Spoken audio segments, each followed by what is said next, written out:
오늘 본문을 보시면 두 종류의 사람들을 우리는 볼 수 있습니다. 한쪽은 귀신 들린 사람들입니다. 그리고 다른 한쪽은 돼지를 치는 사람들과 온신의 사람들을 우리는 볼 수 있습니다. 그런데 오늘 본문이 우리에게 이렇게 묻고 있는 것입니다. 누가 더 불쌍한 사람들이냐? 이렇게 묻는 것이 아닙니다. 바로 너에게 진짜 예수님은 어떤 분이신가? 바로 이것을 오늘 본문이 우리에게 묻고 있다는 겁니다. 이들은 같은 예수님을 만났습니다. 그러나 그 반응은 완전히 달랐다는 것입니다. 28절을 제가 다시 한번 읽겠습니다. 또 예수께서 건너편 가다라 지방에 가심에 귀신 들린 자 둘이 무덤 사이에서 나와 예수를 만나니 그들은 몹시 사나워 아무도 그 길로 지나갈 수 없을 지경이더라 라고 이야기하고 있습니다. 먼저 귀신 들린 두 사람이 등장합니다. 이 사람들이 지금 어떻게 살고 있습니까? 바로 무덤 사이에서 살고 있습니다. 죽은 자들 틈에서 살고 있는 자들입니다. 이들은 어떤 사람이든지 그 즉시 공격을 하는 사람들입니다. 그리고 어떤 사람도 용납하지 않는 삶을 그들은 살아가고 있다는 겁니다. 그들은 인간다움을 상실해 버렸습니다. 그리고 삶이 완전히 무너져 내려 버린 사람들입니다. 또 다른 사람들이 나옵니다. 33절에 보면 돼지 치는 사람들이 등장합니다. 그들은 어떤 사람들입니까? 바로 경제활동을 하고 있는 사람이죠. 재산관리를 하고 있는 사람입니다. 겉으로 보면 아무 문제가 없습니다. 부지런하고 성실한 사람들이라고 말할 수 있습니다. 그래서 사람들은 이들을 향해서 이렇게 말했을 것입니다. 참 괜찮은 사람들이다. 그리고 참 열심을 가진 사람들이야. 우리 도시에 유익한 사람이야 라고 말했을 것입니다. 귀신 들린 사람은 해로운 사람들이고 돼지 치는 사람들은 이로운 사람들이다. 바로 이것이죠. 우리의 눈에는 또한 그렇게 보인다는 것입니다. 하지만 정말 그렇습니까? 바로 예수님이 이 지점에서 우리가 보고 있는 것이 무엇인지를 드러내십니다. 우리의 진짜 마음이 드러나게 돼버린다는 겁니다. 28절에 또 예수께서 건너편 가다라 지방에 가시매라고 이야기하십니다. 여기서 가다라 지방이 무엇입니까? 갈릴리 호수 동남쪽에 있는 지역인데 그곳은 유대 지방이 아닙니다. 헬라와 이방 사람들이 모여 살고 있는 동네라는 겁니다. 그런데 예수께서는 어디로 가십니까? 바로 그 헬라와 이방 사람들이 모여 살고 있는 동네로 가셨다는 겁니다. 귀신 들린 사람에게 그렇게 발걸음을 옮기고 계셨다는 겁니다. 예수님은 안전한 자리에 계신 분이 아니었다는 겁니다. 깨끗한 자리에 계신 분도 아니고 화려한 자리에 앉아 계신 분도 아니었다는 겁니다. 예수님은 무덤 사이에도 가시는 분이라는 겁니다. 더러운 곳에도 가시는 분이십니다. 그리고 위험한 곳에도 아랑곳하지 않고 가시는 분이라는 겁니다. 왜 그렇습니까? 바로 그곳에 구원할 사람이 있다면, 반드시 구원받아야 될 사람들이 있다면 우리 주님은 어떤 장소도 아랑곳하지 않고 그 상대가 누구이든 간에 개의치 않으시고 바로 가신다는 겁니다. 이것이 바로 복음이라는 것입니다. 그래서 누가복음 19장 10절은 이렇게 말씀합니다. 인자가 온 것은 잃어버린 자를 찾아 구원하려 함이라 라고 말씀합니다. 우리 주님께서 우리에게 오셨습니다. 우리가 주님에게 간 것이 아닙니다. 바로 왕이신 예수님은 사람을 사람답게 살게 하시기 위해서 우리에게 친히 오셨다는 것이죠. 해롭게 여겨지는 귀신 들린 사람들을 다시 살게 하시기 위해 오셨다는 겁니다. 그러나 오늘 본문에 돼지를 치던 자들의 반응은 어떻습니까? 같은 예수님, 같은 자리, 같은 사건을 경험했지만 그 반응은 완전히 달랐다는 것입니다. 31절부터 읽겠습니다.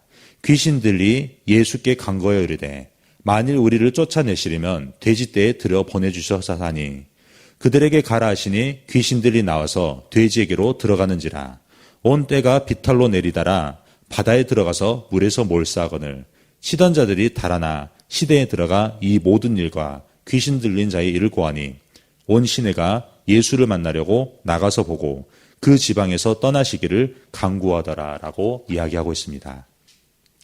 분명 우리는 이 돼지치던 사람들의 심정을 분명히 이해할 수 있습니다. 마가복음 5장을 보면 그 당시 그들이 잃었던 돼지떼의 숫자는 자그마치 2,000마리라고 나와 있습니다. 지금으로 따지면 약 10억 원 정도의 되는 손해를 입은 셈입니다. 그런데 문제는 금액이 아닙니다. 돼지를 잃어버려 예수님을 떠나기를 바라는 자들처럼 우리 역시 귀신 들린 사람이 자유케 된 것보다는 돼지를 잃어버린 자들에게 더 공감하고 있다는 것입니다. 분명 예수님은 귀신들을 그냥 내쫓을 수도 있었습니다. 그런데 왜 돼지떼가 몰살당하도록 두셨을까요? 바로 우리에게 반드시 알아야 될 너무나 중요한 사실들이 있기 때문입니다. 첫 번째, 바로 악한 영의 실체를 폭로하기 위해서입니다.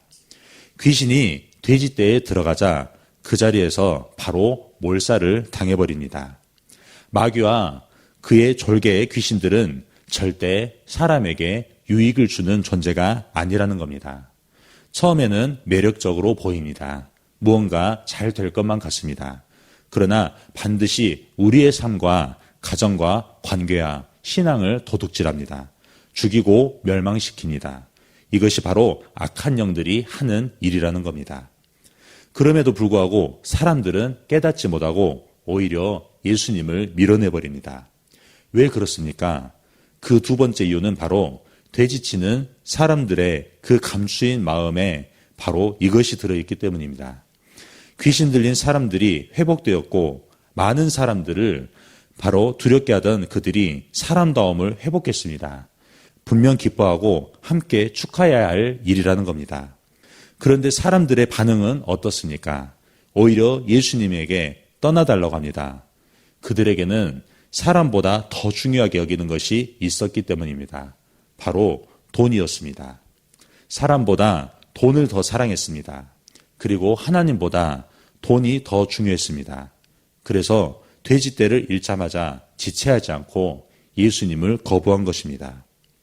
예수님이 다스리는 삶보다 지금까지 내가 살아온 삶의 방식을 붙잡은 것입니다. 마태복음 15장 8절입니다.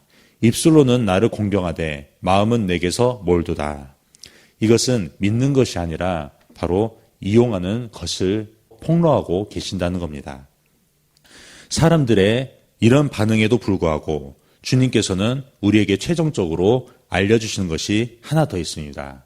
바로 세 번째, 예수님이 누구시고 우리를 어떻게 대하시는지를 알게 하시기 위해서입니다.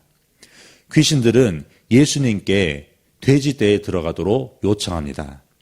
귀신은 무섭고 마귀는 너무 강한 존재인 건 분명합니다. 하지만 예수님의 허락 없이는 아무것도 할 수 없는 피조물에 불과하다는 겁니다. 그러므로 마귀도 귀신도 하나님의 주권 아래에 있는 피조물이라는 겁니다. 허락 아래 움직이는 존재입니다. 그러므로 돼지떼에게 들어가라고 하신 명령이 바로 그 사실을 알려주고 있습니다. 그리고 예수님께서는 바로 선택하셨습니다. 무엇을 선택하셨습니까? 로마서 5장 8절입니다. 우리가 아직 죄인 되었을 때 그리스도께서 우리를 위하여 죽으심으로 하나님께서 우리에 대한 자기의 사랑을 확증하셨느니라 라고 말씀합니다. 예수님은 수천 마리의 돼지떼보다 한 사람을 더 귀하게 여기셨다는 것을 보여줍니다. 귀신 들린 자처럼 쓸모없는 죄인 한 사람을 위해 십자가에 자기 아들을 내어주신 것입니다. 그렇습니다. 예수님의 선택은 언제나 사람이라는 것입니다. 우리와 같은 죄인을 구원하시기로 선택하신 것입니다. 우리는 자본주의 세상에 살고 있습니다. 사람을 돈으로 평가하는 세상입니다. 그래서 사람들은 돈이 없으면 살 수 없다는 불안을 가지고 있습니다.